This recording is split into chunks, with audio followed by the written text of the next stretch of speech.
Hello YouTube! Alors, c'est aujourd'hui que j'ai décidé de te faire entendre ma voix. C'est aujourd'hui que mes voisins ont décidé que le mot confinement n'avait aucun intérêt et ne voulait absolument rien dire. Donc je suis désolée d'avance pour les sons environnants. Je fais de mon mieux, mais je peux pas empêcher mes voisins de faire la fiesta dans la cour. Voilà. Donc aujourd'hui, on se retrouve pour ma vidéo favori confinement. Voilà, vu qu'on le sait tous, hein, on est dans une période absolument merveilleuse, encore pendant un mois, donc jusqu'au 11 mai. Donc on va rester à la maison et je suis là pour vous expliquer, raconter rapidement, enfin rapidement, pas si rapidement que ça en vrai, hein, qu'est-ce qui me fait tenir le coup et qu'est-ce qui me permet de coucouner un petit peu, voilà. Donc il y aura une partie soins et il y aura une partie plus séries, livres, etc. Voilà, donc je vais commencer avec le soin. Pour commencer, le très connu, hein, le sleeping mask de Laneige. Alors ça, je le trouve juste génial. C'est vraiment, j'ai une peau qui est mixte, déshydratée, ce qui fait que, franchement, quand je le mets pas tous les soirs, mais quand je le mets le lendemain matin, j'ai vraiment la peau qui est plumpy. Et ça, c'est vraiment un truc, enfin, il y a que ça qui me le fait en fait. Il y a celui-là et il y en a un autre, pareil, une espèce de sleeping mask de la marque Uriage, qui est aussi pas mal dans le genre, mais j'aime vraiment les effets de celui-ci. En deuxième, il y a les petites brumes hydratantes. Alors là, j'ai celle de chez Pixi, la Hydrating Milky Mist, avec de l'acide hyaluronique et Black Oat, donc avoine noire.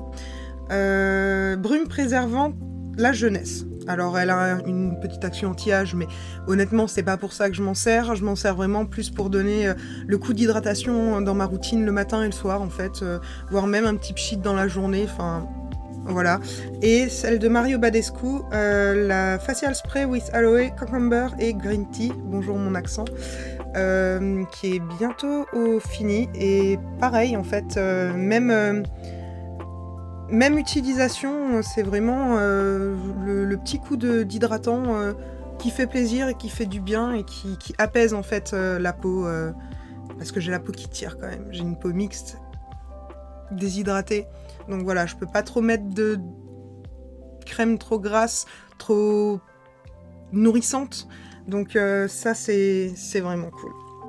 Ensuite, l'éternel alors, ça paraît rien comme ça, c'est les huiles essentielles d'arbre à thé. Ça, c'est mon must-have, confinement ou pas confinement. C'est vraiment quand j'ai des imperfections en zone localisée. J'applique ça dessus directement avec un coton-tige avant de mettre mon sérum que je vais vous montrer juste après. Et ça... clairement, ça a une action antibactérienne et ça a une action asséchante sur le bouton, donc c'est plutôt super. Moi, je trouve ça merveilleux. C'est pour moi le meilleur anti-bouton, on va dire, anti-imperfection qui existe au monde et le plus naturel surtout, donc ça, on aime. Et donc, je parlais de mon sérum. En ce moment, je suis en train de tester ça. Donc, c'est l'essence d'hydratation Aqua Riotier de l'Occitane. Donc en fait c'est, je sais pas si on le verra, non on le voit pas, c'est super liquide, c'est vraiment, c'est sous forme de sérum et c'est on dirait une espèce d'eau et c'est vraiment, mais c'est quand je l'applique sur ma peau, c'est tout de suite, je sens, ma peau l'absorbe en fait littéralement, c'est le sérum vraiment a que le plein d'hydratation en fait, ce qui fait vraiment, ça me fait vraiment du bien.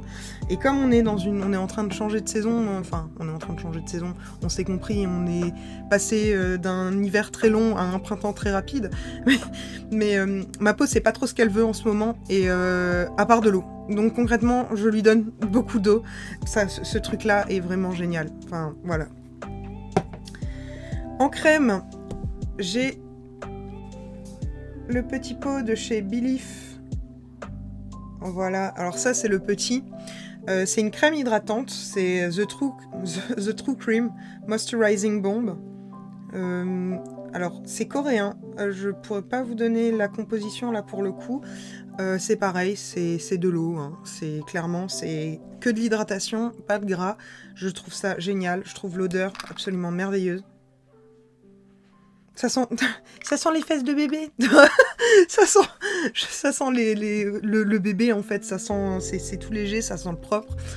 Celle-ci, je la mets le matin et franchement, j'ai rien à dire. C'est le coup de cœur du moment, on va dire. Alors, qui dit confinement, dit gel hydroalcoolique. Qui dit gel hydroalcoolique, dit que j'en ai une collection invraisemblable. Et ça, même avant le confinement, étant donné que je suis un peu toquée sur les bords et névrosée pour tout ce qui est microbes, ce qui fait que j'en ai toujours sur moi, toujours dans mon sac. Et cet hiver, j'avais acheté une collection. Donc, c'était Merci Andy, la collection avec Disney. Donc, c'est des petits gels hydroalcooliques comme ça, avec les princesses Disney sur le devant, et elles ont toutes une odeur différente en fait. Et là, honnêtement, je suis ravie que ce soit là, quoi. Genre, j'ai le meilleur call de ma vie, acheter ce truc cet hiver. Voilà, ça, c'est mes petits bébés du moment. Dans quelque chose qui est un peu plus cocooning, on va dire, il y a les patchs Chill Mode de chez Patchology. C'est dur à dire, Patchology.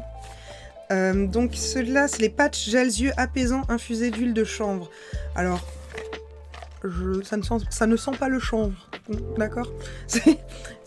Voilà, ça ne sent pas le chanvre. C'est vraiment sympa. J'ai le dessous de l'œil qui est relativement sec. Jusque-là, c'est les meilleurs patchs contour des yeux que j'ai réussi à trouver. Patchology, de manière générale, en fait, toute leur gamme de patchs pour les yeux sont au top. Alors, c'est pas super écolo, il y a beaucoup de papier, mais je les trouve vraiment bien. Ils m'ont jamais fait de réaction, à savoir que j'ai le contour de l'œil qui est super sensible. Je fais souvent des petites réactions, donc ça me finit par me démanger, etc. en fonction du pigment que je vais utiliser pour me maquiller. Ceux-là, ils sont vraiment, vraiment super cool, quoi. C'est super hydratant, j'ai rien à dire, je suis super contente. Dans le même genre, alors ça c'est le truc, on est encore sur du coréen, alors on voit pas bien, c'est donc de la marque Neogen Dermalogy, c'est le Biopeel au green tea, donc c'est des petits cotons pré-imbibés en fait, c'est un exfoliant au... Ah là là là là là là, que je dise pas de bêtises. C'est un exfoliant aux AHA en fait. Hein. Alors c'est marqué en coréen. Ouais. En gros, c'est un gommage chimique qui fonctionne, je trouve, super bien. Genre, vous passez le coton sur le visage, c'est à rincer, hein. Vous passez le coton sur le visage, il y a deux côtés, un côté un peu gratouillant, on va dire, et un côté plus doux. Donc le côté d'abord qui gratte, puis le côté doux, puis vous rincez à l'eau chaude. Et c'est super. Et c'est ma copine Delphine qui m'a filé ça. Je connaissais pas du tout, ni la marque, ni... je me méfiais un petit peu de tout ce qui était peeling chimique, parce que j'ai la peau quand même relativement sensible. Et ce truc est génial. Ça me pique pas. Vous savez, le peeling aux AHA de chez The Ordinary, le truc rouge là, où on dirait qu'on s'applique du sang sur le visage, il me déboîte. Il me fait trop mal à chaque fois que je le mets. Celui-là, j'ai rien à dire. Il fait son boulot nickel. Franchement, il y a des chances que je le rachète en fait. Là. Celui-là, il m'a été offert, mais il y a des chances que je le rachète. Et pour finir... Alors là, c'est une monodose, je l'ai utilisé. C'est le nouveau masque purifiant, donc c'est aussi chez l'Occitane, au thym de Provence, fraîchement coupé, texture purée matifiante pour parfaire la peau. Je trouve ça génial. C'est-à-dire que, donc comme je disais plus tôt, j'ai une peau mixte, déshydratée, donc je fais du bouton, mais en même temps, je peux pas décaper ma peau. C'est-à-dire que j'ai pas une peau grasse fluente, j'ai pas une extra séborrée, en fait, donc... Je suis toujours un peu coincée quand je me retrouve avec des boutons plein la figure. Et je vous le dis clairement en ce moment, là, je suis maquillée, là, on le voit un peu, j'ai un star qui me dit au fait, c'est le confinement, tu manges mal, tu manges mal, regarde. Voilà, il est là, il dit bonjour. Ce truc-là, je pense que je vais l'acheter en format, en grand format, en fait, parce que je le trouve génial. Il purifie, mais sans... Comment dire ? sans le côté hyper astringent, en fait, par exemple, qu'il va y avoir avec l'argile verte ou les choses comme ça, où je vais me retrouver avec la peau qui tire énormément, je le trouve, mais ça a été un gros coup de cœur. J'avais pris en monodose pour le tester, et franchement, j'y retournerai, quoi, c'est clair et net. Voilà, donc là, j'ai terminé avec la beauté. Je vais passer aux séries, aux films, etc. Donc pour commencer, je voudrais parler donc des favoris en anime.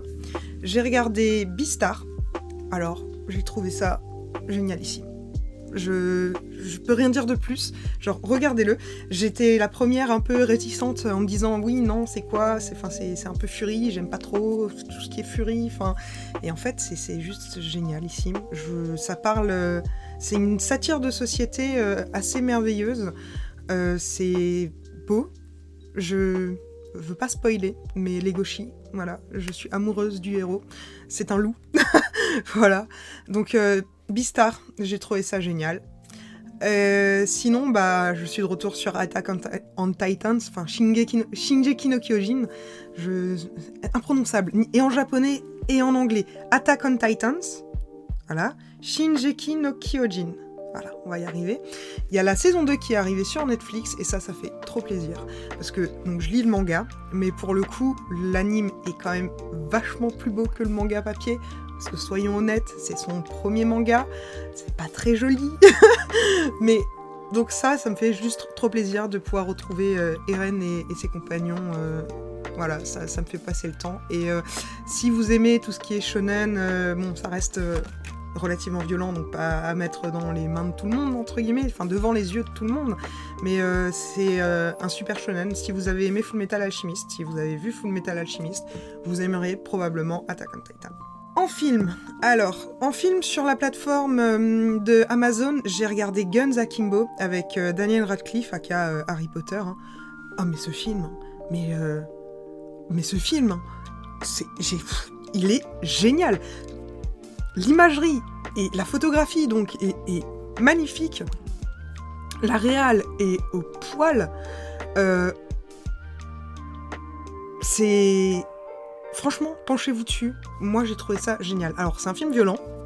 Je préfère prévenir. Parce que je ne sais pas comment... ce que vous regardez en règle générale, il y a des gens qui sont plus sensibles que d'autres. C'est un film violent que, pareil, je déconseille aux gens trop sensibles. Mais génialissime, quoi. À voir absolument. Et j'ai vu Precious. Ça s'appelle, oui, Precious sur Netflix. Donc là, c'est plutôt un drame. Un drame de société, donc ça se passe dans le Bronx dans les années 80. Et ça va parler d'une jeune fille qui se fait entre autres violer par son père, voilà, et qui va accoucher des 2 enfants de son père, et qui va faire tout ce qu'elle peut pour retourner vers l'éducation, en fait, pour pouvoir apprendre à lire, à écrire, etc. Et ça m'a bouleversée.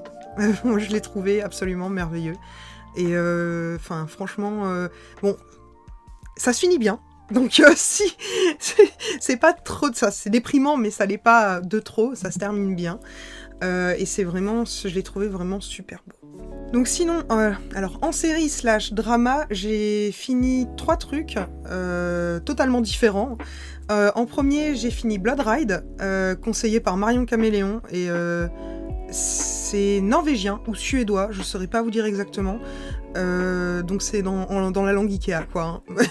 Mais c'est génialissime. C'est un petit peu comme Black Mirror, c'est en épisodes distincts, comme ça. Et c'est de l'horreur, clairement. Âme sensible, s'abstenir. Mais j'ai trouvé ça génialissime. J'attends la suite, en fait. J'attends la saison 2. Enfin, en espérant qu'il y ait une saison 2. J'ai trouvé ça vraiment bien. En J-drama, donc drama japonais, j'ai regardé Followers, donc sur Netflix. Donc, qui parle... c'est pas mal satire de société aussi. Ça parle Instagram, followers... popularité, en fait. Et l'imagerie est magnifique aussi. J'ai adoré. Voilà. Et en dernier, j'ai regardé Love Alarm. Alors là, c'est un K-drama, donc un drama coréen. Et quand je m'attendais en fait à quelque chose de pipou, soyons honnêtes, je cherchais quelque chose d'un peu love, machin. Bah en fait, c'est plus profond que ça en a l'air. J'étais assez étonnée parce qu'en général, les dramas coréens, c'est très le garçon, la fille, ils veulent s'aimer mais ils peuvent pas. Enfin, oh là là. Et là, en fait, non, c'est plus profond que ça. Et j'ai trouvé ça vraiment, vraiment bien fait. Et j'attends la saison 2. Pareil, avec impatience parce que ça se termine sur un espèce de comment on appelle ça, c'est pas un climax, je cherche le mot. Bref, vous m'avez compris. Ça se termine comme ça et je suis genre non, j'ai besoin de la suite pour vivre. Voilà. Et donc pour finir, en plateforme, soyons honnêtes, Disney+, avec The Mandalorian, j'ai craqué. Honnêtement, je voulais pas les regarder. Genre, je suis relativement fan de Star Wars à la base, mais je voulais pas regarder The Mandalorian parce que tout le monde en avait fait un foin. Je ne pouvais plus entendre parler de Baby Yoda.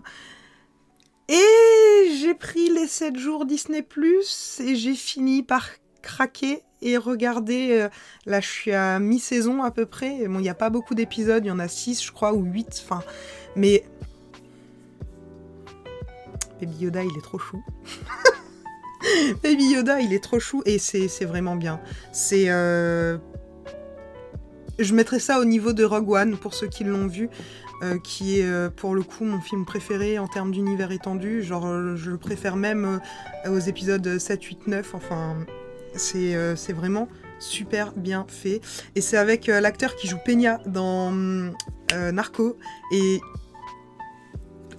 ou La Vipère dans Goth, pour le coup, et j'ai trouvé ça, enfin pour l'instant je trouve ça juste génial quoi, enfin voilà, mais je suis pas objective pour un sou, comme dit, je suis relativement fan de Star Wars. Et pour finir, mes jeux vidéo, parce que oui, je joue beaucoup, je suis une gameuse avec un arrobase à la place du A, ceux qui ont la référence, bonjour.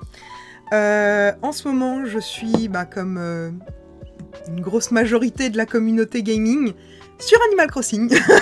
Ça me fait un bien fou. Me retrouver sur cette île, ramasser mes petits fruits, mes petits papillons et pêcher mes petits poissons. Franchement, vu l'état du monde actuel, c'est juste le plaisir. C'est mon petit rayon de soleil de la journée. Voilà. Avec Animal Crossing, je joue à... Alors, c'est un jeu musical qui s'appelle Taiko no Tatsujin. C'est un jeu de taiko, en fait, de taiko japonais. À la base, c'est un jeu d'arcade qu'on trouve dans les arcades japonaises. Où là, on le fait... Enfin, j'ai un taiko en plastique, en fait, avec 2 énormes baguettes. Et je tape sur mon truc et je trouve ça génial. C'est à base de musique d'anime, de musique de vocaloïdes, de choses comme ça. Donc, quand on est fan de Japan culture et de culture japonaise de manière générale, c'est plutôt sympa. Et pour finir, le Saint Graal, évidemment, FF7 Remake. Voilà, j'ai craqué. Je tiens à dire à tous les gens qui ont grandi avec FF7 comme moi, ce n'est pas le même jeu. Littéralement, ce n'est pas le même jeu. C'est la même histoire, mais c'est pas le même jeu. Et c'est... Mon Dieu, c'est génial, c'est beau. Si vous avez aimé le premier sur PS1 à l'époque, mais allez-y, hein. Mais allez-y les yeux fermés, hein. Il est génialissime. Voilà, donc j'ai fait le tour de tous mes favoris confinement. J'espère que ça vous aura plu. C'est un peu compliqué et un petit peu décousu. Je vous avoue que me mettre à parler devant une caméra, c'est pas forcément la chose la plus facile que j'ai faite de ma vie, mais bon. J'espère m'en être sortie plutôt pas trop mal, ça ira mieux avec le temps. Je vous souhaite à tous un très bon confinement, entre guillemets. Prenez soin de vous, restez chez vous, prenez soin de vos proches, et je vous dis à bientôt. Bye.